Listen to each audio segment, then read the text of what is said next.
we are going to do lesson 1 using properties of real numbers. Real numbers are any numbers that you know, whether it is a 4, a 3.2, pi, a square root, anything that you know. We will change that later this year, but for now we'll go with that definition. Real numbers can be split into two sets of numbers, rational and irrational. We will start with irrational numbers. Irrational numbers never end.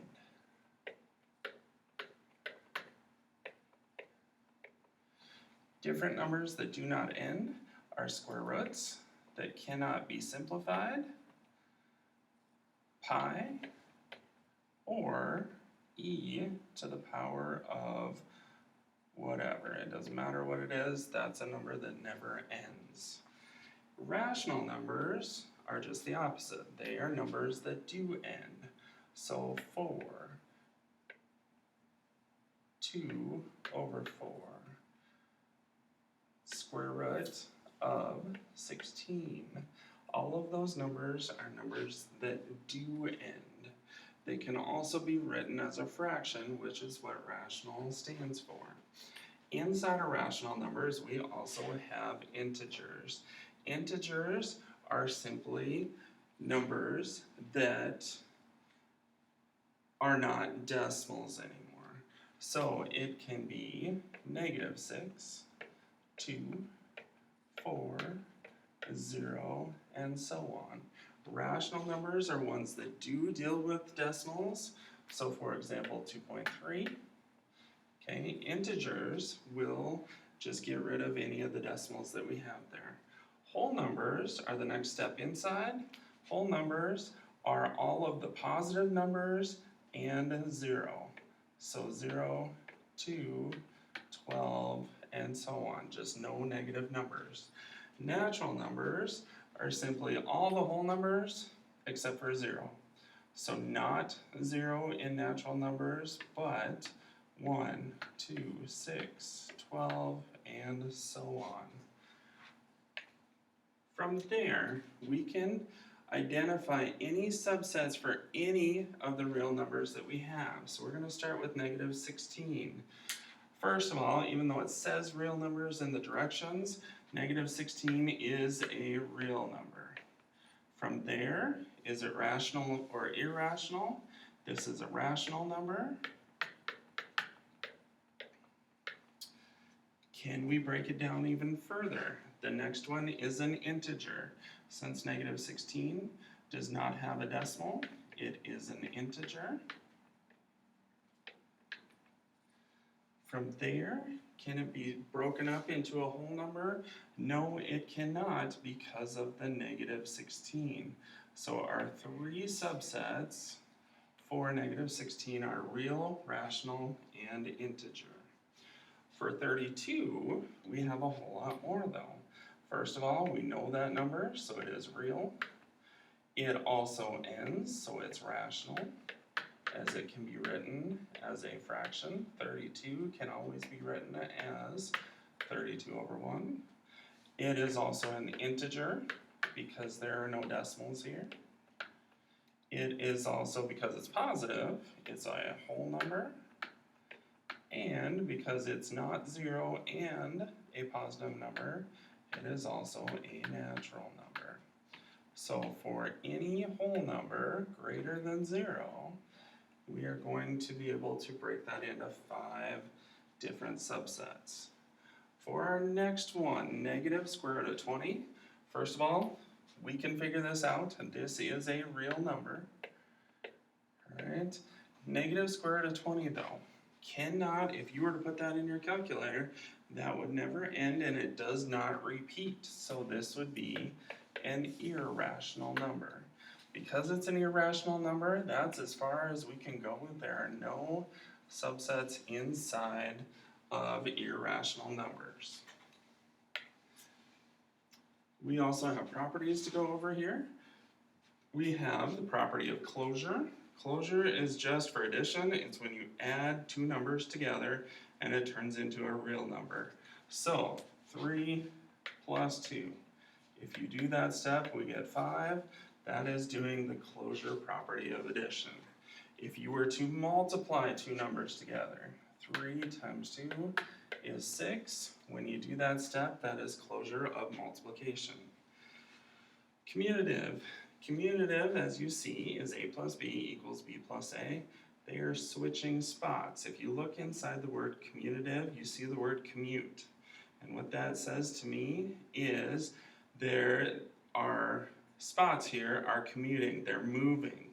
So whenever you see the different numbers switching spots, they're moving, that would be commutative. So it would just be 3 plus 2 equals 2 plus 3. That would be commutative property of addition.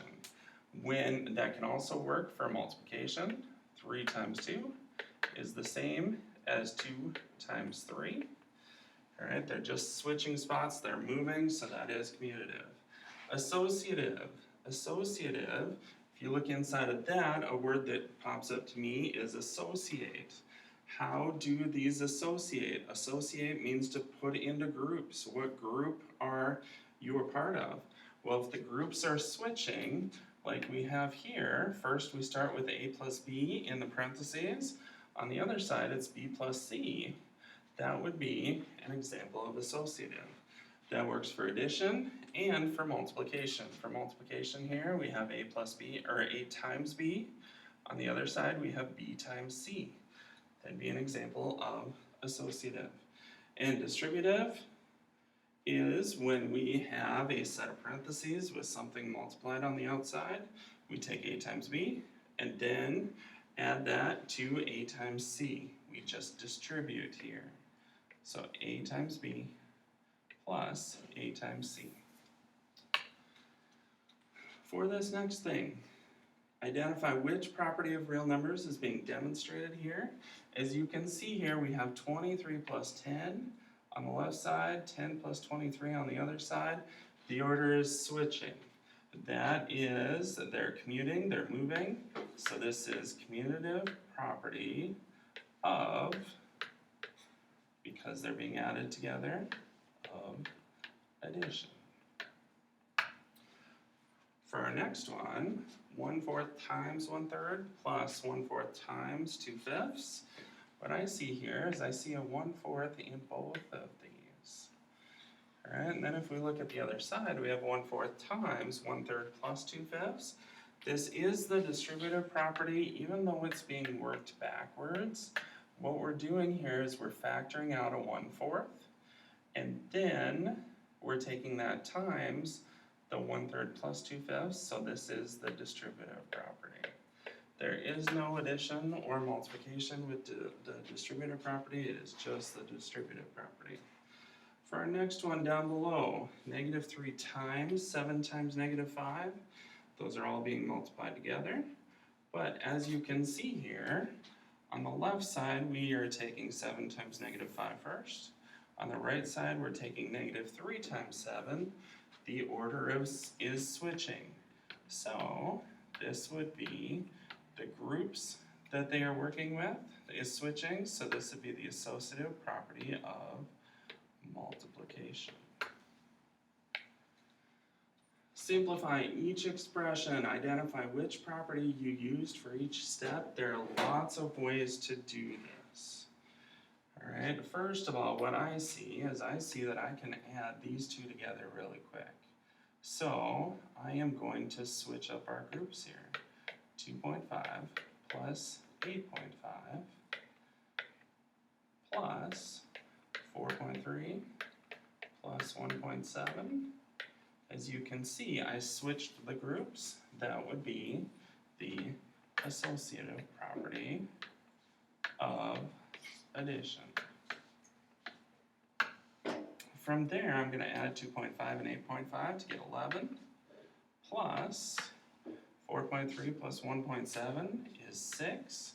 For each of these, I added these two together to get a number, a real number. I added these two together to get a real number. This would be closure of addition. And then to finish it off, 11 plus 6 is 17. That is closure of addition again. Even though it is common sense to go from this step to that step, we do need to put closure of addition for both of these. Alright, for our next one, there are a couple different ways to go here. The best way to go is to split these up. This is 24 times 5 3/4. I get that you can plug that in your calculator and get an answer. If I took the calculator away though, how would you do this? How you're supposed to do this is you would take 24 times 5 plus 24 times 3/4. And what we did there is we did the distributive property. From there, 24 times 5, you can figure that out without a calculator. It's 120. We did closure of multiplication. For this one, 24 times 3/4, we need 3/4 of 24. Well, 1/4 of 24 is 6, so 6 times 3 is 18. This would also be closure of multiplication. And then 120 plus 18 is 138. That would be closure of addition here. Alright, do make sure that you write down all of your steps. This is very close to the proofs that you did last year. You were just rationalizing your steps to me on how to solve this problem. For each one of these, you will be able to do it without a calculator, so make sure you work hard on these. For our last ones, we just have a couple more properties here. We have, first of all, the identity properties. For addition, whenever you take a number plus 0, you keep the same number. Ted Johnson, you have a phone call on your extension. Ted Johnson, you have a phone call on your extension. When you take that number plus 0 and you keep the same number, that is the identity property of addition. When you do the same concept for multiplication, 1 times a number equals that same number, that is the multiplication identity. Inverse, when you're doing the additive inverse, they have to add up to 0. So if you notice here, we have a positive A and a negative A. You're just switching the signs to get the additive inverse. For multiplication inverse, it is simply A times the reciprocal of A. And it always has to equal 1. So if we come down to the additive inverse of 3 minus D, we need to add 3 minus D to a number to equal 0. Well, 3 plus a negative 3 would give us 0. As you notice, this was positive, this is negative. I switch the sign. I have a negative D here. If I switch the sign there also, I would get 0 for both sides. So my additive inverse is negative 3 plus D. Finding the multiplicative inverse of 2 over y plus 5, we just do the reciprocal. And reciprocal just means to flip it. So we would take y plus 5 over 2. And if we multiply these two together, we would get 1, as the 2's would cancel and the y plus 5's cancel. So we would end up with a 1. That proves that our multiplicative inverse is y plus 5 over 2. Any questions, please let me know.